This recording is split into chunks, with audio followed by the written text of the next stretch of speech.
გაინტერესებს რა რესურსებით დაიბადე, რა მისია გაქვს ამ სამყაროში, რა არის შენი ფუნქცია და დანიშნულება, როგორია შენი აზროვნების ფსიქოტიპი, რა ენერგია აქვს შენს სახელს და რა გავლენას ახდენს ის შენზე, როგორია შენი ხასიათის ტიპი, როგორი ენერგია გაქვს, როგორია შენი შემეცნების უნარი, რამდენად ძლიერი სხეული გაქვს და როგორია შენი ჯანმრთელობა, როგორია შენი ინტუიცია, რამდენად არის განვითარებული შენში შემოქმედების უნარი, რამდენად იღბლიანი ხარ, როგორ გამოავლინო სამართლიანობა ეკოლოგიური ფორმით საკუთარი თავის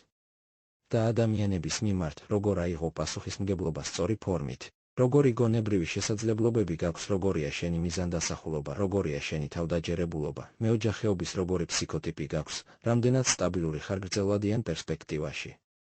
როგორია შენი დამოკიდებულება შემოსავლების მიმართ, როგორია შენი მატერიალური და ხორციელი ინტერესები, როგორია შენი ტემპერამენტი, რამდენად არის განვითარებული შენი სულიერება, როგორია შენი შეთავსება პარტნიორთან.